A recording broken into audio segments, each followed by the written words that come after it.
Assalamualaikum warahmatullahi wabarakatuh. Halo teman-teman mahasiswa, apakah kalian pernah merasa cemas berlebihan ketika harus berinteraksi dengan orang lain seperti berbicara di depan umum atau bertemu dengan orang baru? Atau mungkin saja teman-teman takut akan penilaian orang lain terhadap diri teman-teman. Nah teman-teman, fenomena ini dikenal dengan gangguan kecemasan sosial dan ini merupakan salah satu dari masalah kesehatan mental yang cukup umum.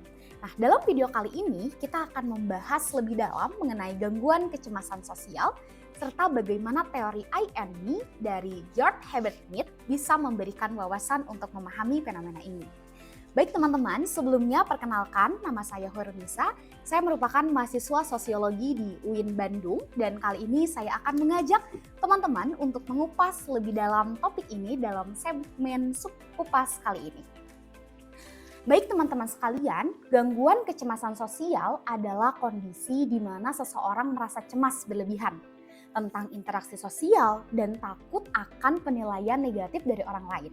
Nah, fenomena ini sebenarnya cukup umum teman-teman di berbagai negara termasuk di negara Indonesia. Nah, teman-teman, berdasarkan data dari WHO, sekitar 7,3% dari populasi dunia mengalami gangguan kecemasan sosial dalam kehidupan mereka. Berarti teman-teman, jika diterjemahkan ke dalam angka, ini berarti sekitar dari 500 juta orang di seluruh dunia mengalami kecemasan sosial. Wah, cukup banyak sekali ya teman-teman. Nah, bahkan teman-teman, di Indonesia, riset kesehatan dasar menunjukkan bahwa sekitar 6% dari populasi Indonesia mengalami gangguan kesehatan mental.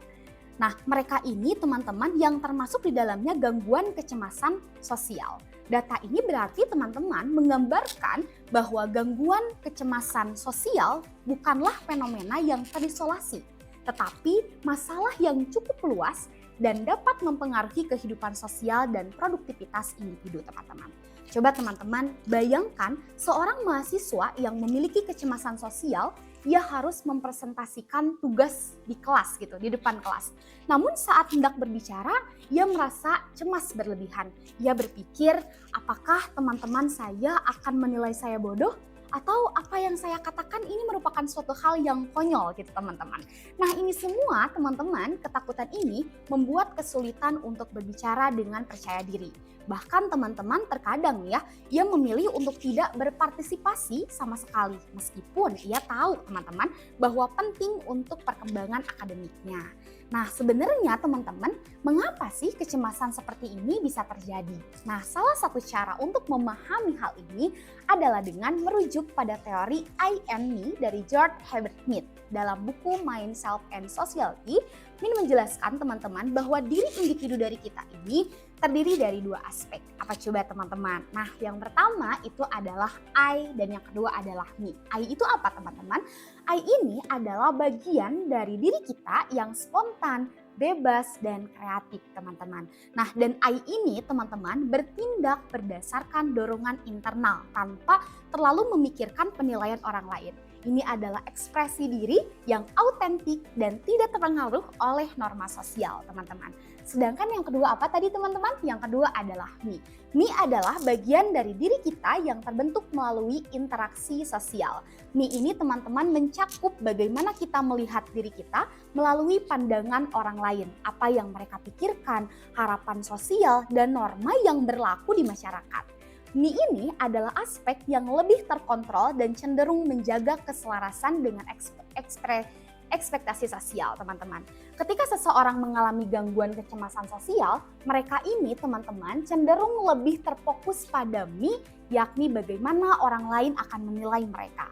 Nah, ketakutan akan penilaian orang lain ini menghalangi ekspresi diri dengan lebih spontan dan bebas, yang tadi disebut dengan I. Dalam kasus mahasiswa tadi teman-teman, ia terlalu terfokus pada penilaian teman-temannya, yaitu me, sehingga ia merasa tidak bisa berbicara dengan percaya diri, yaitu pada I teman-teman. Nah berdasarkan survei kesehatan mental oleh Kementerian Kesehatan RI pada tahun 2018 teman-teman, gangguan kecemasan sosial termasuk dalam kelompok gangguan mental yang cukup banyak ditemukan di Indonesia. Wah, sangat riskan sekali ya teman-teman. Salah satu faktor yang mempengaruhi hal ini adalah meningkatnya tekanan sosial dan ekspektasi dari lingkungan sekitar, baik itu keluarga, teman, ataupun bahkan sekarang adalah media sosial. Di Indonesia, fenomena kecemasan sosial ini teman-teman seringkali tidak banyak dibicarakan karena adanya stigma terhadap masalah kesehatan mental, yang padahal kecemasan sosial ini sangat mempengaruhi kualitas hidup seseorang. Betul teman-teman? Terutama dalam hubungan sosial dan pekerjaan. Nah, itu tadi teman-teman.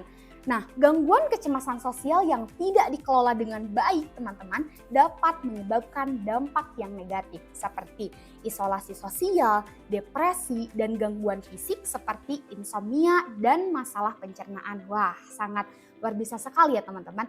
Salah satu dampak terbesar adalah teman-teman penurunan kepercayaan diri dan kesulitan dalam berinteraksi di lingkungan sosial. Wah, itu cukup sangat luar biasa. Namun dengan memahami I dan me ini, kita bisa memulai mengelola kecemasan ini. Terapi perilaku kognitif atau CBT adalah salah satu pendekatan yang terbukti efektif untuk membantu individu dengan gangguan kecemasan sosialnya, teman-teman. Nah, sebagai penutup, teman-teman, sebagai kesimpulan, gangguan kecemasan sosial ini adalah salah satu kesehatan mental yang serius dan dapat mempengaruhi banyak aspek kehidupan kita. Dengan kita memahami konsep I dan me dari teori dari George Herbert Mead, kita bisa lebih mengerti bagaimana ketegangan antara ekspresi diri dan bebas dan tekanan sosial dapat mempengaruhi kecemasan seseorang. Mengelola kecemasan sosial mempengaruhi pemahaman diri yang lebih dalam dan dukungan yang tepat.